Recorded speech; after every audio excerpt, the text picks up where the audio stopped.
अस्सलामुअलैकुम, welcome to my channel. कैसे हैं आप सब? होप सो आप सब खैरियत से होंगे। मैं भी अल्हम्दुलिल्लाह ठीक। तो इस व्लॉग में मैं आपको अपने रूम का विज़िट करवाऊंगी और आज का दिन मेरे लिए स्पेशल भी है क्योंकि आज मैंने अम्मी की तरफ जाना है और अम्मी की तरफ तो आपको पता है जिस दिन जाना हो तो दिन कितना खुशगवार नज़र आता है। ये मेरी बेटी का स्लीपिंग बेड है जिसको मैंने अच्छे तरीके से सजाया हुआ है, जिसमें मैंने बेडशीट लगाई है। ये मेरी सारी चीज़ें जो है ना मेरी पसंद की हैं। तो बाकी उसके टॉयज़ वगैरह मैंने सेट करके रखे हुए हैं। और मज़े की बात ये है कि मेरी बेटी कभी इसमें सोई नहीं है, जो कि मुझे हसरत रही है कि मेरी बेटी जो है ना अपने स्लीपिंग बेड पे सोए और मुझे बहुत अच्छा लगे, जिसको मैंने इतने अच्छे तरीके से डेकोर किया हुआ है। ये मेरी बेटी की कबर्ड है, छोटी सी कबर्ड है, ये भी मेरी पसंद की कबर्ड है। तो होप सो आपको ये सारी चीज़ें बहुत अच्छी लग रही होंगी। ये तो हो गई बेबी कबर्ड और दूसरी हमारे रूम में बड़ी कबर्ड है, ये वाली। तो आज का दिन भी थोड़ा इसलिए स्पेशल था कि मैंने जाना था, तो मैंने तैयारी की हुई थी, पैकिंग कर ली हुई थी, ड्रेसेस जो हैं वो प्रेस करके रख लिए हुए थे। तो आपको मैं वो ड्रेसेस भी दिखाऊंगी जो उस दिन मैं गई थी अपने सेकंड लास्ट व्लॉग में मैंने आपको बताया कि मैं मॉल ऑफ सियालकोट गई, वहाँ से मैंने शॉपिंग की। तो वहाँ से जो मैंने आउटफिट ख़रीदा वो सुहाय बाय डायनर का था और आज मैं ये वाला ड्रेस पहनने वाली हूँ। और अपनी बेटी के लिए जो मैंने ड्रेस लिया वो था सरफेस वालों से।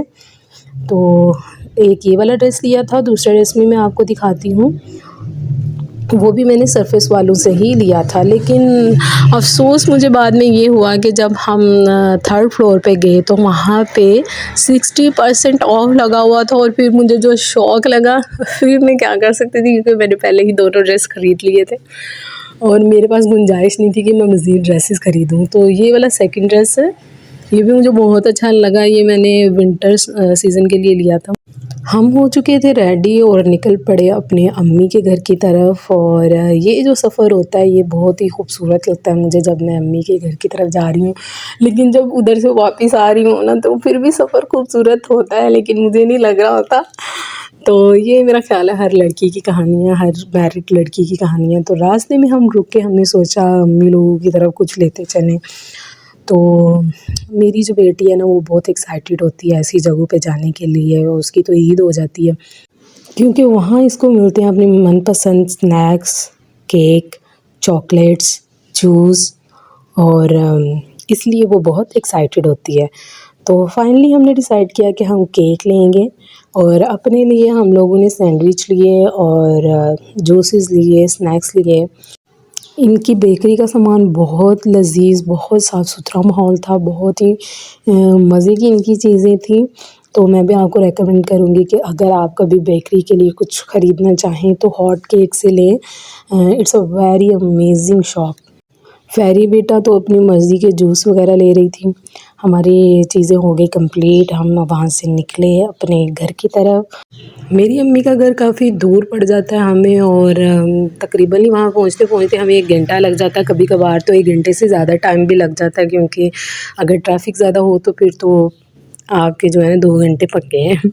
और रोड जो है ना वो इतने खूबसूरत है इसलिए हमें 1 घंटा लग जाता है और अगर मज़ीद रोड खूबसूरत हो जाए तो हम तो आधे घंटे में अपने अम्मी के घर पहुँच जाएँ। मैं तो दुआ करती हूँ कि कब वो दिन आएगा जब हमारे जो रोड है वो शानदार किस्म के हाईवे वाले रोड बन जाएंगे और फिर तो आने जाने का मसला नहीं होगा ना।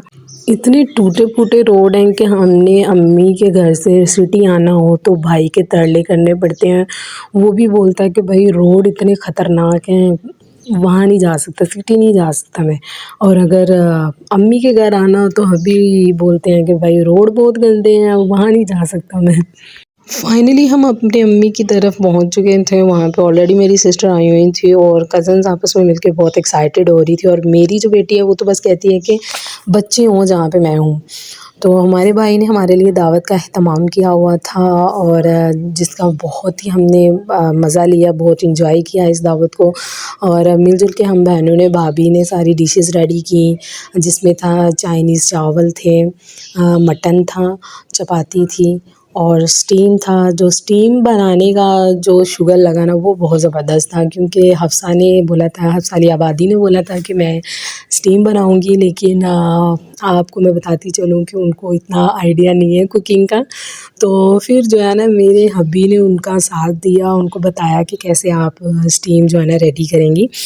तो मोस्टली जो है ना, और साथ में फ़िश थी। फ़िश जो है ना इसका कोई ख़ास काम नहीं था, जो कि बड़ी सिस्टर ने ले लिया था। ये मैंने क्रीमी चाट बनाई जो कि बहुत ही मज़ेदार लग रही थी और सबको बहुत पसंद भी आई।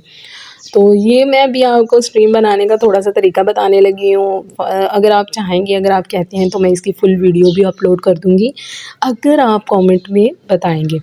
तो ये हमने एक पतीला ले लिया, उसमें हमने सिल्वर ईंट रख दी है और उसमें पानी डाल दिया। थोड़ा-सा ही आपने पानी, जो ईंट है ना वो फुल भिगोनी नहीं है आपने, थोड़ा-सा पानी डालना है जिसमें दालचीनी और इलायची, बड़ी इलायची डाल देंगे खुशबू के लिए। तो ये हमने चिकन को मसाला लगा के रखा हुआ था, तकरीबन 4 केजी चिकन था, जिसमें ये जो मेरा भाई है ना ये तो ऑल टाइम इसी शोशू में रहता है। तो अभी ये जो है ना इसको हम एक और कढ़ाई में ले लेंगे जिसमें सुराख होते हैं, और उसमें हम जो है ना एल्युमिनियम पेपर लगा के अ, उसमें चिकन ऐड कर देंगे और ऊपर से हम एल्युमिनियम पेपर के साथ इसको कवर कर देंगे स्टीम देने के लिए। और इसमें हम कर देंगे छोटे-छोटे सुराख कर दें, ताकि जो भाप है वो अंदर जाए और जो चिकन का मसाला है वो चिकन में अच्छी तरह मिक्स हो जाए। तो फाइनली जो है हमने पैक शैक कर लिया हुआ था और इसको हमने रखा पतीले में, और पतीले को हमने जो है ना आटे की डो के साथ जो है ना इसको कवर कर दिया था, ताकि भाप जो है वो बाहर नहीं निकल सके। तो फाइनल लुक आप देख सकते हैं कितना मज़ेदार लग रहा है। अल्हम्दुलिल्लाह दावत को हमने बहुत एंजॉय किया, और thanks to my elder brother जिन्होंने हम सिस्टर्स को इकट्ठा किया और हम लोगों ने इस दिन को इतना एंजॉय किया। दावत हुई ख़त्म और नेक्स्ट डे हम वापस घर की तरफ निकल पड़े। और इस रोड की मैं स्पेशल इसलिए वीडियो बना रही थी क्योंकि ये रोड बहुत खूबसूरत था, और ये जो बाकी मेन रोड है उससे हट के जो अंदर का रोड होता है ना उधर से निकलता है, और ये बहुत ही खूबसूरत रोड था। और ये आप देख भी सकते हैं, बहुत मज़ा आता है ऐसे रोड्स पे। बहुत पुरसुकून रोड आपको नज़र आ रहे होते हैं, क्योंकि इनके अराउंड अराउंड बहुत हरियाली होती है। होप सो आपको आज की वीडियो बहुत पसंद आई होगी। Please share your comments, like my video and subscribe my channel, और बेल आइकन को दबाना मत भूलिए ताकि आपको मेरी हर आने वाली नई वीडियो मुहैया होती रहे। अल्लाह हाफिज़, बाय बाय।